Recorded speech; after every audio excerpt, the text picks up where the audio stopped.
Today we're going to be learning Pesachim Daf Lamed Tet. Okay, our topic is going to be Maror. We started with Matzah, and now we're going to go into Maror. Today's daf is sponsored by Marsha Wasserman in honor of her son, Dr. Noam Wasserman, Dean of Cy Sims Business School of Business at YU. Thank you for encouraging me to study Daf Yomi, as you have been doing for many years.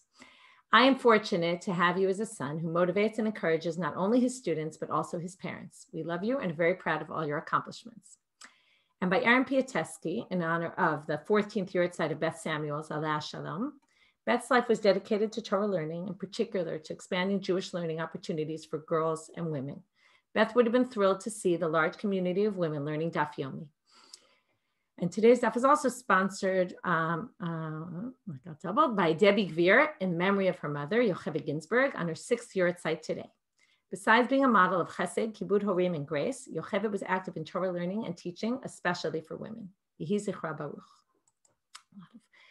A lot of women that were significant in learning. I remember Beth from when I met her when I was about 18 on a seminar many years ago. So her loss is definitely felt. Okay, we're going to start now with the top of Lamed Tet.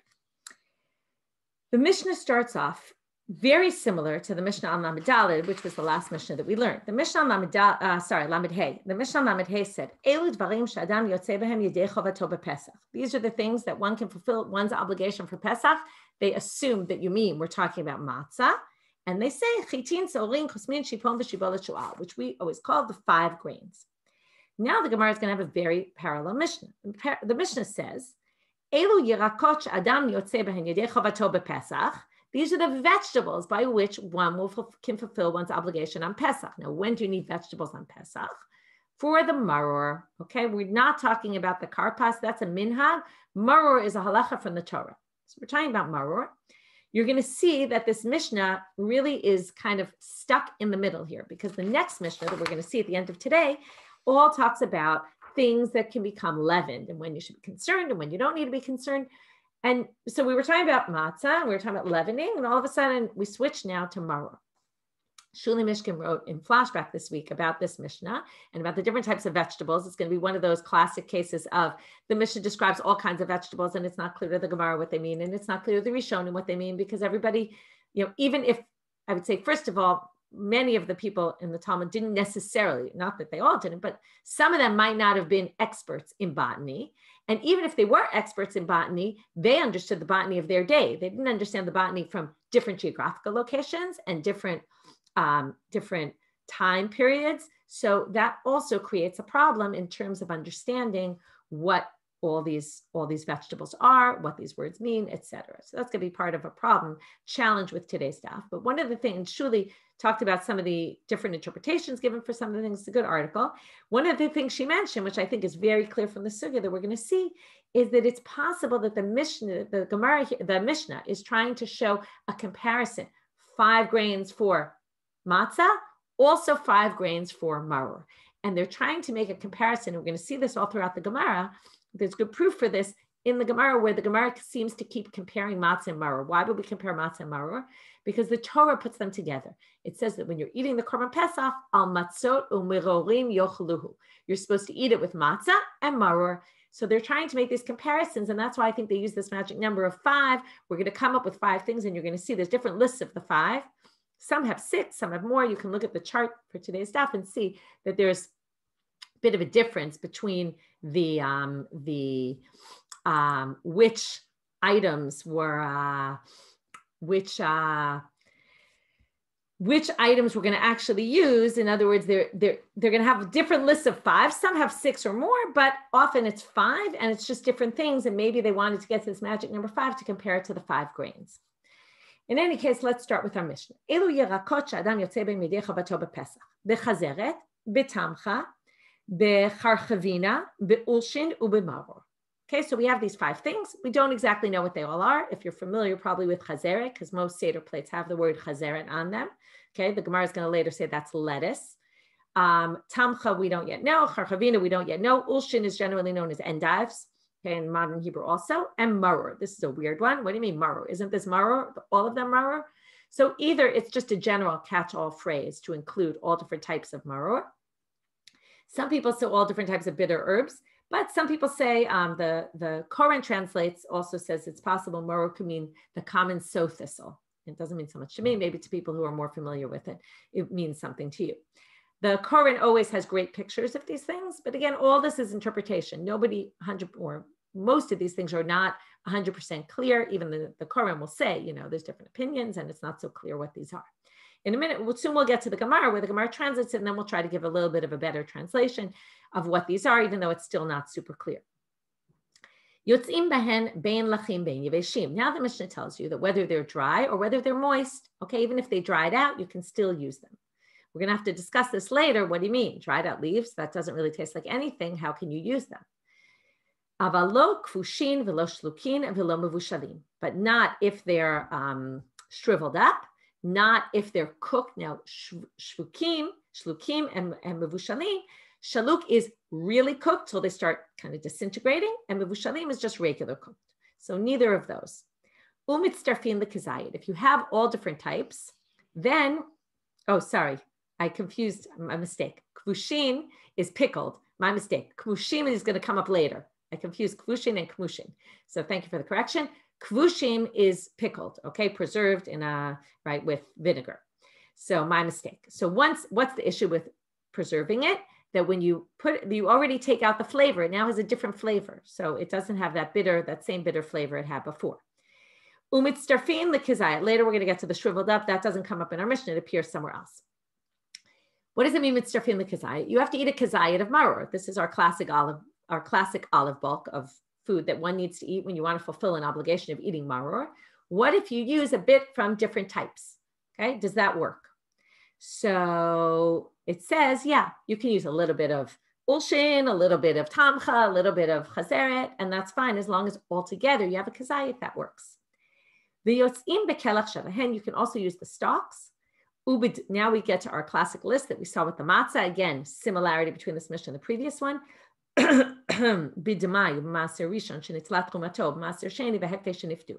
If it's demai, if maybe you didn't, it's not clear whether someone took truma to masrot, you still could, because theoretically you could make yourself poor. You could give up all your possessions, you'd be poor, and poor people can eat demai. So therefore, since you could theoretically eat it, we allow you to eat it. Then we get into maser rishon, that you took the truma from, meaning, right, this is if it was the early stage and the Levi took it and he took maser, but I hadn't taken the truma gedola, then, right, that's a problem. Umaser, right, he took the truma maser, the 10th of his 10th to give to the kohen, but the original truma gedola wasn't taken. And maser sheni v'hekdesh and ifdu that were redeemed already. Okay, now the Gemara is going to start with trying to understand what are all these things. Chazeret chasa, that's lettuce. Ulshin hindavi, you see the word hindavi, it looks like endives, right? Hindavi, so it's endives. Tamcha amarabba barbarchana, tamcha tashma. Okay, that's not very helpful. It's like defining something by itself. So what is tamchata? Rashi says muravaya, which sounds like marva, which is sage. But many people translate this as chrein or horseradish. Okay, which Shuli wrote in her article. Again, I don't know all the details. I didn't look up all the history about it. She says it really came up in the 17th century and that it wasn't really a thing before then. And she said it clearly didn't grow in Israel. And that even though horseradish became the main thing, that's like an Ashkenazi thing that developed much later.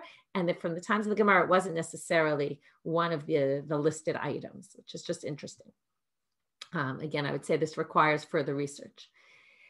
Charchavina, Amar Rabbi Shimon ben Lakish, Atzavta didikla. This is the fibers that grow around the palm tree. Ube maror, this is very helpful, mirirata, okay, which again, isn't very helpful what it is. Either it's this common sow thistle or maybe it's a general category. Okay, Tane bar kapara. So now, okay, see, I see someone wrote in the chat that they might have used horseradish because lettuce is seasonal. That's possible, right? Could be they didn't have access to lettuce. This is how many times minhagim develop. Okay, where maybe it wasn't, right, they didn't have any in that season. I don't know exactly, but it's interesting to look into the history about how this exactly developed into what people do nowadays. Because we're going to see from the Gemara further on that they clearly prefer lettuce. Lettuce is the preferable according to the Gemara. Tani bar kapara. So bar kapara, now we're going to have a slew of brightot, and I set these up kind of in the chart to see a slew of brightot and other opinions. Tani bar kapara. Elu yirakot shadam yotze ben yidei chavato bepesach beulshin ubetamcha ubecharchalim becharchavinin ubechizrin. So here we have 5 It's not in the same order. First of all, the question is the order important? Right? Let's say the last list, chitim, for sure, most matzahs are made from wheat, right? So is order important? Is chazeret the most important? Is that why it was listed first? And Bar Kapara lists instead the endives first. So he has ulshin, which is the same, tamcha, which is the same, charchelin, which is different, charchavinin, and charzirin. Charzirin is chazeret. Charchavinan is the same as in our Mishnah. What's charchelinan? Okay, so Rashi says, charchelin lo itpare shmo. I don't know what this means. Okay, which is interesting, right? Rashi, like I said, he might not have known because he probably didn't have it where he was living or didn't call it by the same name. Rabbi Yehuda Omer, af olshe sadeh v'olshe gina v'chazeret. Whether it's wild ulshin or non-wild ulshin, the ones you plant in your garden, or chazeret, all those can be used. So now the Gemara says, olshe gina v'chazeret, why is he mentioning the ulshin that you grow in your house or in your fields, or chazeret, hatana l'reisha? Those are already listed. What do you mean I'm adding 3? You're really adding 1. All the other ones were already there. So they say, hachi kama. This is what he meant to say. Af ulshe sadeh k'ulshe gina v'chazeret. Even the endives that grow wild are considered the same as the garden ones and the chazeret, meaning it's not the same, but it's considered the same for the mitzvah of maror, and you can use them. Okay, so again, we say we're adding different things that can be used. And now let's see what else. Rabbi Meir Omer, af isvas v'tura umar yiro'al. Seems like he's saying 4 things: isvas, tura, mal, and yiro'al. Amalei Rabbi Yossi. Rabbi Yossi says asvis v'tura echadhu umar zehu yiro'al. So Rabbi Yossi says what you're talking about is really 2 things, because asvas and tura are the same, and mar is yiro'al. So it's not really 4; it's only 2. Okay, again, it's not so clear what all these things are. Rashi just says very simply, minei yirakot, types of vegetables. Okay, it's interesting. It didn't really interest Rashi to figure out exactly what all these things are, or maybe he just didn't have the ability to do it. And maybe that will justify why I'm not spending a lot of time on this, trying to figure out what all these things are. Okay, continuing.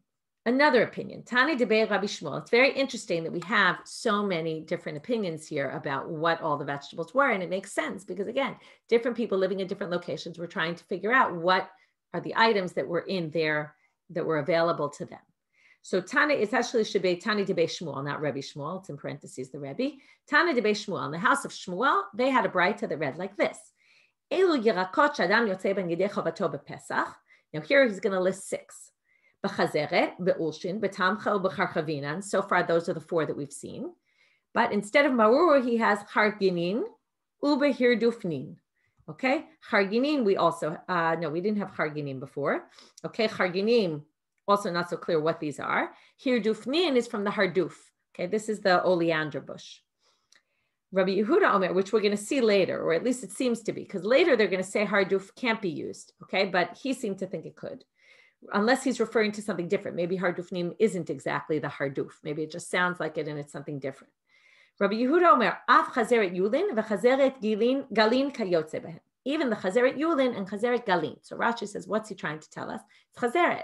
But Rashi says, even though it's called chazeret something, it has a shem livoy, right? As opposed to just regular, it's right. It's not just chazeret, it's chazeret yulin or chazeret galin, has a descriptor.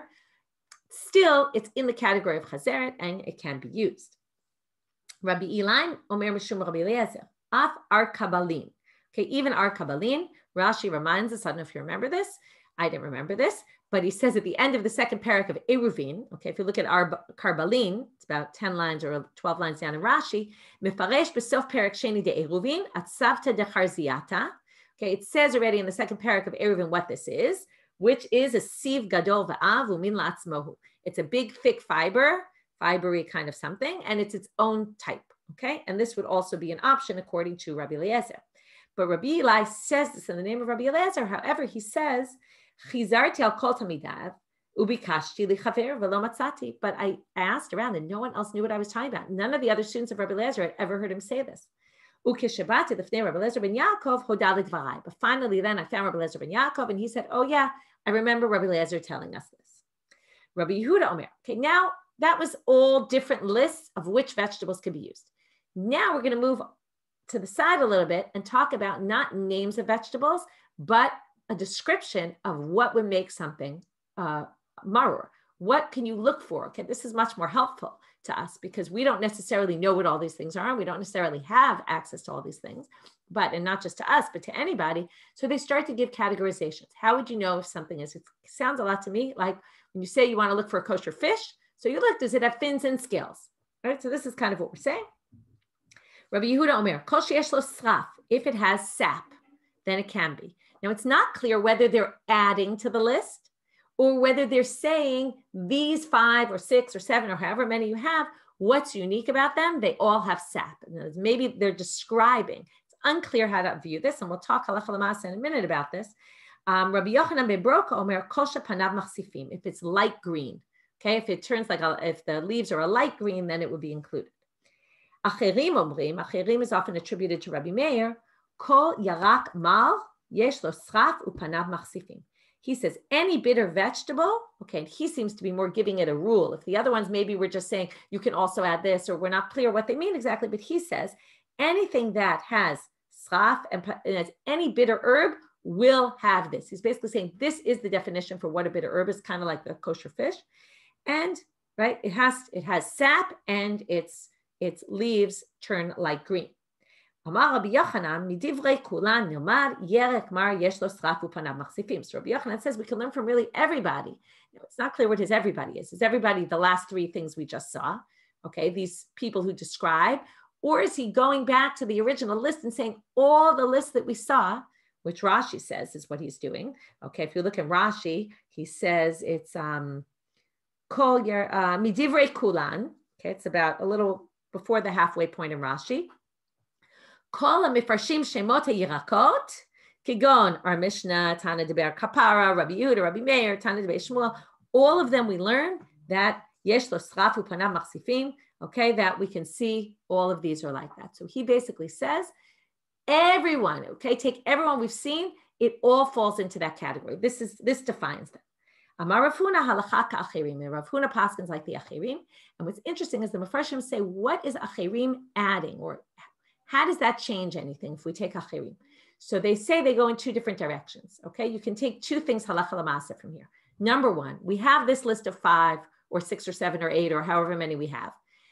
We can take that list and say, oh, all these things we're going to assume. Okay, let's say we have that list. It's not a magic list. If you find something else, just like kosher fish, you find fish that have fins and scales, it's kosher. So likewise, if you find a vegetable that's not on our list and it has these criteria, great, you can use it. Alternatively, and we also paskin this way, if you find something that's named like one of the things on the list and it doesn't have these criteria, then you can't use it for maror. Okay, which is interesting, right? So it's a expansion and also a limitation, because it's saying don't rely on the name and what it's called and the fact that we have these lists of names, but it has to have these criteria in order for it to be considered maror. Okay, moving on.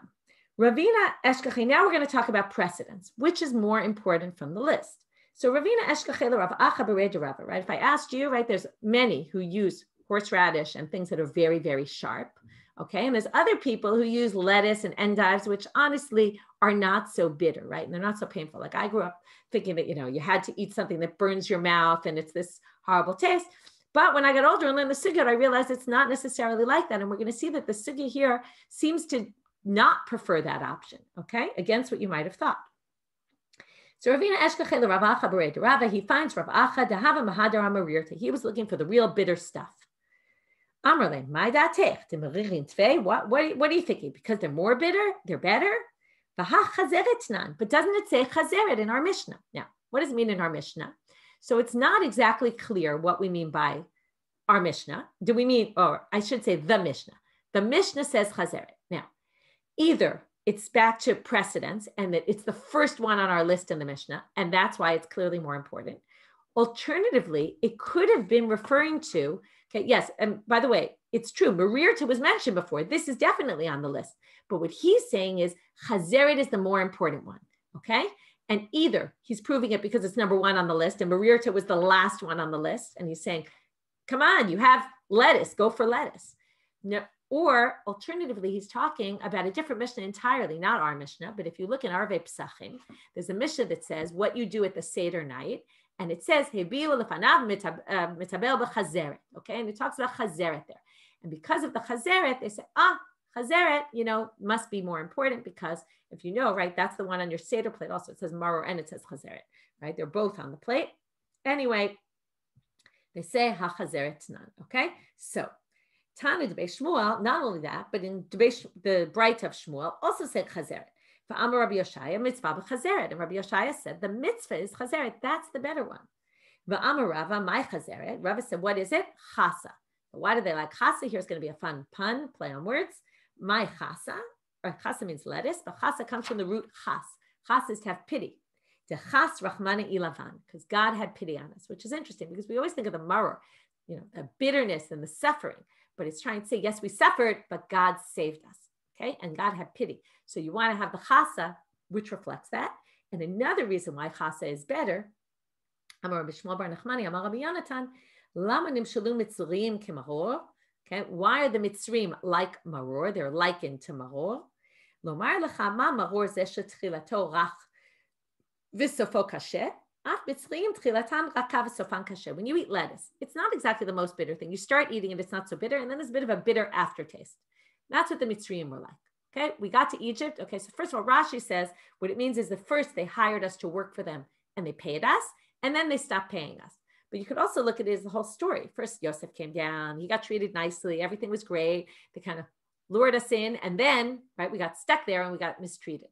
So the maror is kind of a reference to our process that we went through, which is interesting, right? Because if you think of maror as bitter and it's the suffering, but here they're saying it's about the process. It's about what happened to us when we got there. And wasn't all bitter. There was also the hope at the end that God saved us, which is, whereas another thing about chassid is a reference to the pity God had on us. So it's not as bitter as as we usually think about it. So this is what he says to Rav Acha and Amar Le Hadre Bi. So Rav Acha says, I changed my mind. Okay, I'm with you. I'm going to now start eating lettuce. Amar Rav Chumi La Abaye. Now he raises an interesting question. Okay, until now it's been very clear from the Mishnah, even, right? It doesn't even mention the word maror in the Mishnah. What does it mention? Yirakot. And it's obvious when we say yirakot, we're obviously talking about maror. But now the Gemara says, Rav Chumi Asabai, Mimai Dahai maror min yaraku. How do you know it's a vegetable? Ema mirir to the kufya. Maybe it's the bile of the kufta fish. Bile of a fish. That tastes bitter. Why wouldn't we eat that? In other words, maybe it could be any bitter food. Why do you have to assume? So they say, Dumia de matzah. Ma matzah gidule karka, af maor gidule karka. And now, as I've told you, we're going to keep making this comparison to matzah. They say, since matzah and maror are mentioned right next to each other in the pasuk, therefore, we're going to say it's similar to matzah. Since matzah comes from something that grows from the ground, likewise, the maror has to come from the ground. Ve'ema hirduf. So what about the harduf, the oleander? I told you, we're going to see later that you can't use this. Dumia de matzah. Now, the way it grows, it's a bush, but it's kind of tree-like. Okay, now everything we talked about was more of a vegetable, not a tree, and not, growing like that. So they say, Dumia de matzah, ma matzah ben zra'im, min zra'im, af maror min zra'im. It's not a tree, but it's something that grows from the ground like a vegetable. Ve'ema harzifu. Why don't we say harzifu, which they say is a vegetable that poisons animals? Dumia de matzah, ma matzah shenikchet bekesef maser, af maror shenikach bekesef maser. It has to be something potentially that someone could buy with the maser sheni money. And therefore, even if you can't necessarily be yotze with maser sheni, actually, but it has to be something that's edible that people could use for maser sheni. And this is not edible because it's this poison for animals. So no. Okay, last question on this slew of questions is, why don't you just say there's one type of maror? Why are you making it so complicated, but maybe it's easier. You give all these options, but why don't you just say one type? Would have been simpler. Mirorim tiv, because it says in the pasuk amatzot umirorim in plural. It makes it sound like there's lots of types of herbs. Ve'ema mirorim tre. Why don't you say mirorim is just two then? Because plural means usually two. Dumia de matzah, ma matzah minim harbe, af maror minim harbe. Just like you have a lot of options with matzah, you also have a lot of options with maror. This is another comparison. What we said in the beginning, that I said that Shuli mentioned about the comparison of 5 and 5, that they really want to make this comparison and show that maror is parallel to matzah. Amar Rabba bar Rav Huna, Amar Rav. Okay, we're now going to start with the statement of Rabba bar Rav Huna in the name of Rav, and we're getting off the topic entirely. Okay, it's only that his statement starts with types of things we use for maror. we're going to get into laws of kilayim, which is planting. You're not allowed to plant seeds next to each other. Really, the Torah law is you can't plant seeds of, vegetables and grains next to or kitniot, next to a vineyard, but also you can't plant seeds, different types of seeds next to each other, right? Diverse kinds. So he makes the following statement. This list of vegetables that one cannot be can use to fulfill their obligation on Pesach for Maror, all can be planted in the same planter, okay, in the same area.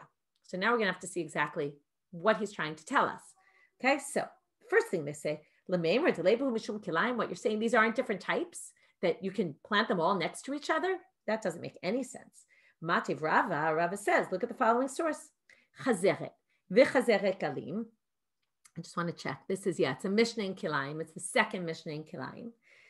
Chazeret v'chazeret galim, ulshin v'ulshei sadeh, krishin u'krishei sadeh, kuzbar v'kuzbar sadeh, chardal v'chardal matzoi, udlat ha'mitzli v'haremutza. Okay, these are basically pairs of the chazeret, and it's another type of chazeret, or the endives and another type of endive, the wild ones, or the leeks and the wild leeks, and the kuzbera, what's it called? Why am I totally blanking? Coriander, and the wild coriander, mustard, and the regular mustard, and the Egyptian mustard. It was obviously a type of mustard, or gourd, and the gourd mitzri, and the gourd that was called remutza. Okay, two different types of something that basically have the similar name, the same name, just a different type of it.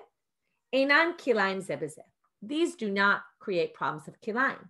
So what do you see here? Chazeret v'chazeret galim in, v'chazeret v'ulshin lo. Look at the list. The list says chazeret and chazeret galim, ulshin and ulshei sadeh. Doesn't say chazeret and ulshin can be together. So clearly it's a problem. So they say maybe that whole list meant all of these things together don't create a problem with kilayim. You can mix the chazeret and chazeret galim with ulshin and ulshei sadeh, with krishin. You can take anything on this list and put it together. And maybe that's why Rav is telling you, right, that, again, then it would be a little difficult because this Mishnah already says it, but let's just assume that. Well, it can't possibly be, because Rav himself said, Rav, zugot katani. When Rav learned this Mishnah, he said this Mishnah is in pairs. It means that pair can go together, that pair can go together, but he didn't mean these can all go with each other. So therefore, it can't possibly mean that he's saying there's no kilayim problem and these are similar enough that they're considered one and the same. Definitely not. So mine is ra'im. So when it says you can plant these all in a certain area, in arugah, so this nizra'im, the amarav, when he said that word, he meant nizra'im kil chatan. He meant you can plant them according to the halacha. What's the halacha? I don't know if you remember this very complicated section in Masechet Shabbat. Kil chatan tanina. We already learned that in a Mishnah. It says arugah shehi shishal shishat tvachim. It's a Mishnah in Kilayim, but it came up on Shabbat daf pei daled. If you have the Koren, you'll remember that the Koren had a lot of different diagrams, like these pretty pictures of different possibilities about how to do this. Arugah shehi shishal shishat tvachim. You have an area you're planting, which is 6 by 6 handbreadths. Zor'im b'tocha chamisha zeronim. You could put 5 different types of seeds. Arba ruchot, 1 on each of the 4 sides. Ha'arugah ve'echad ba'emtza, and 1 in the middle. Okay, so there were different ways. Is it a line, and a diamond in the middle, or is it triangles, and there were all different options. I'm not going to go into that again, but the point is that it already says, right? So now, what are we saying? If you want to say that you can plant these kahalacha, meaning like it says in the Mishnah, you can plant all these different types in this small space as long as they're spaced out like this, well, it already says that also. So the Gemara says, well, maybe what he's trying to say is, maybe that's only when it comes to things like wheat and barley, and now they grow differently than vegetables, right? Those generally are planted closer together, whereas vegetables are more spread out. If you plant those, right, think about a field of wheat. There's tons of wheats growing right next to each other, whereas vegetables are usually more spaced out. So maybe you would say that's only zra'im, grains, and kitniot, but legumes, but yirakot lo. Therefore, kamash malam, what he wants to tell you is it even applies also to vegetables. Okay, that sounds like, so let's say that's what Rav is telling us. Even vegetables you can plant like this. But now they say, wait a minute. You want to say that vegetables spread more than seeds? If that's the case, v'hatznan, that contradicts an explicit Mishnah. Kol minei zra'im ein zor'im ba'aruga achat. Kol minei yirakot zor'im ba'aruga achat. You can't plant different types of seeds in one area, but you can plant vegetables. What they're basically saying is this law about the square with the different, how you can all plant in this 6x6 space, that's all just vegetables, specifically vegetables, not seeds. Doesn't apply to seeds at all. So now they say so your whole assumption that Rav is trying to tell us that's even true for vegetables, not only for Zra'im, which is what you thought the pshat was, it's the opposite.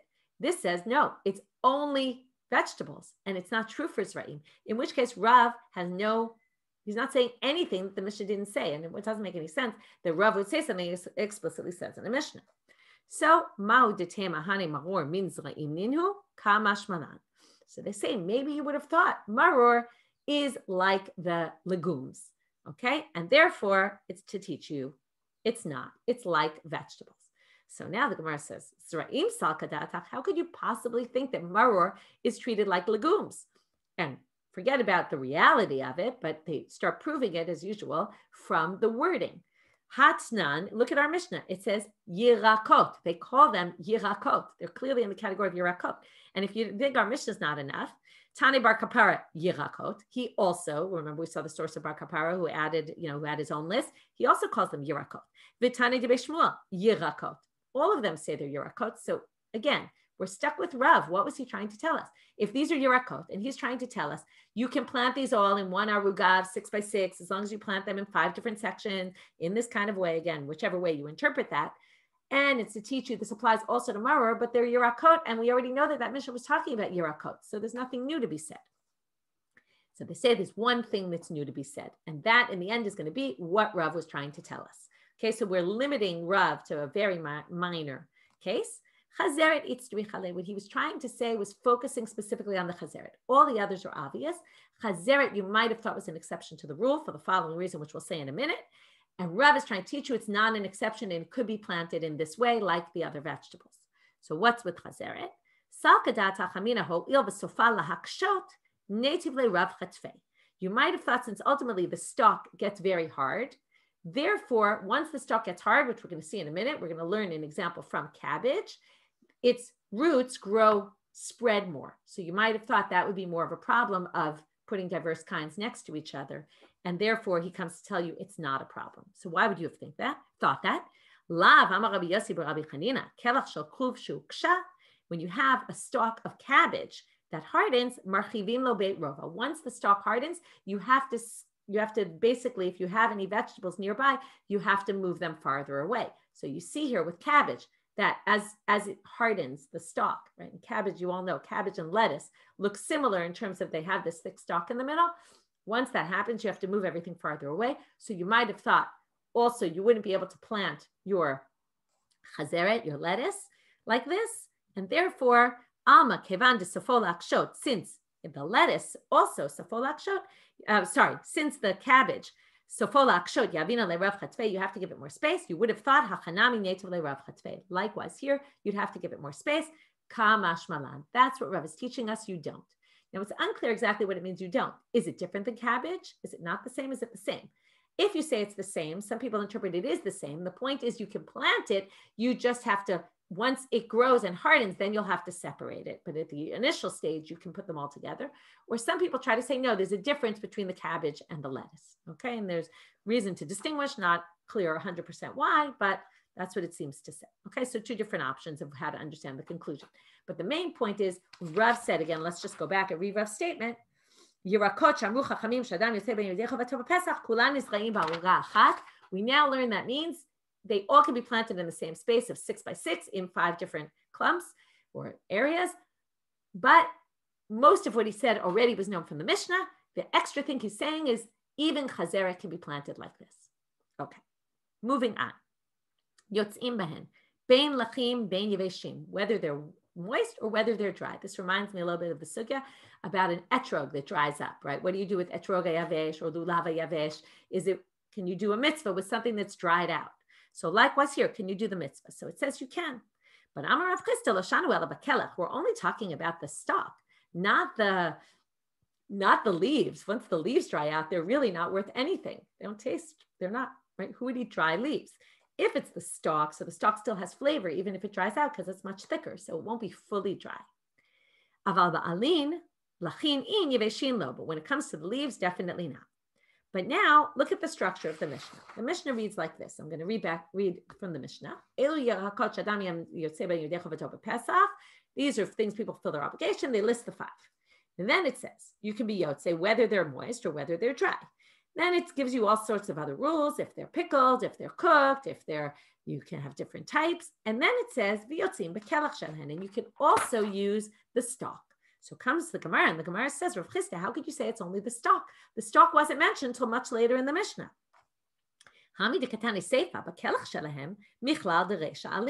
That seems to imply that the beginning part, it was talking about the leaves, because only later on in the Mishnah does it start mentioning the stalks.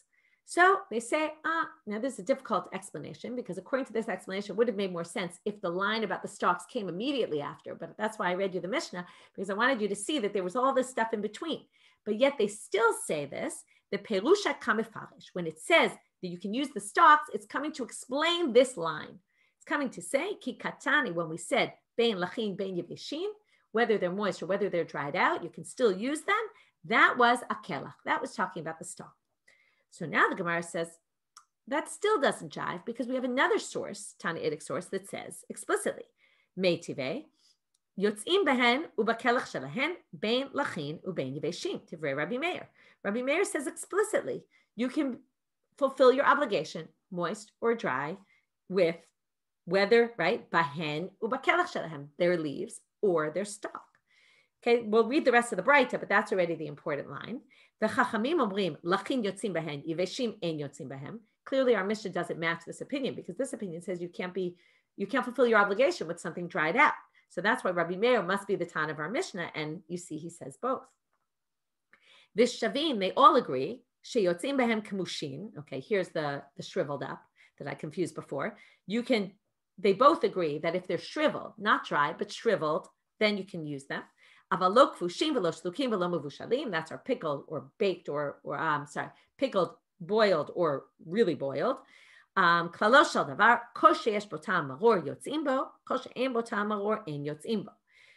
The whole rule is, does it taste like maror or does it not taste like maror? If it doesn't taste like maror, right, because you cooked it and it already loses its taste, then it's going to be a problem.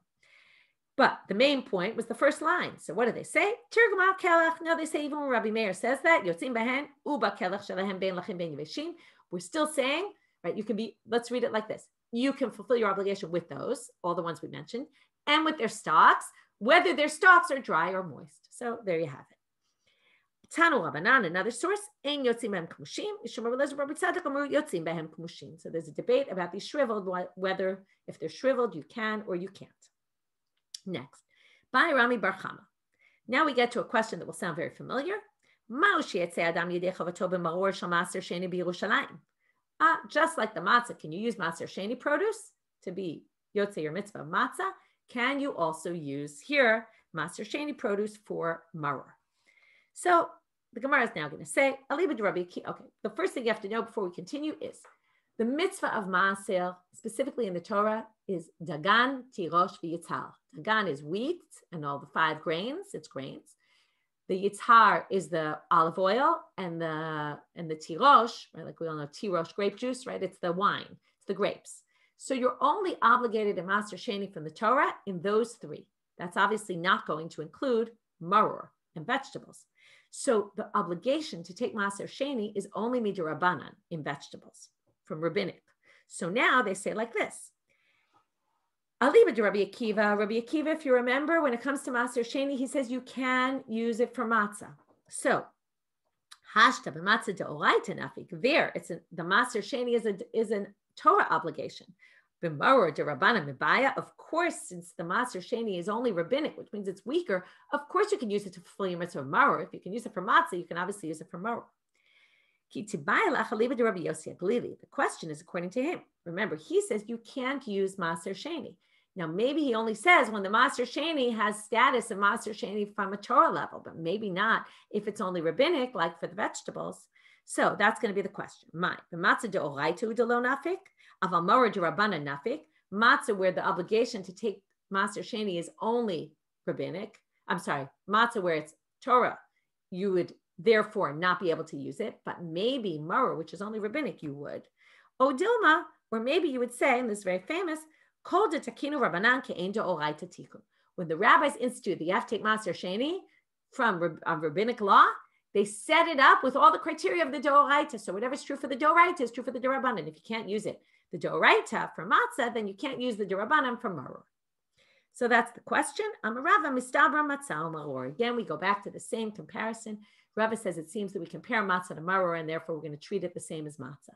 So the answer would be, according to Rabbi Yossi Aglili, you could not use Maser Sheni produce for maror. New Mishnah.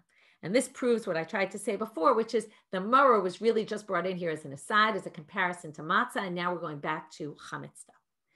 Ein sholin et hamor san l'tarnagolim. You can't soak bran in water for your roosters because it could likely become chametz, it could leaven. Aval chotim, but you can pour boiling water over it because that already takes away its ability to leaven. Like yeast, right? If you pour boiling water on it, you'll ruin it, right? Anyone who makes bread knows that boiling water is going to ruin your yeast, but warm water will help it rise. Ha'isha lo tishre, here we get to women because this is what was common for women to do. Lo tishre tamursan shetolich biyada lemerchatz. Don't soak the bran that she was going to take with her to the merchatz. It was something she obviously used on her body. Can't do that because, again, it'll be a problem. Aval shafi b'vsara yavesh, but she can rub it on her skin when it's dry. Okay, you can't soak it in water, but you can rub it on dry. Here, it seems to be either they're saying right after you bathe, even though your body's still wet, or maybe it just means even though there's some perspiration in your body and it'll get a little bit wet because your body has natural moisture in it, it's still not a problem. That kind of moisture is not going to create the effect that it will leaven. Lo yelos adam chitin. Here we learned a little bit about their medicinal things they did for kind of curing their wounds.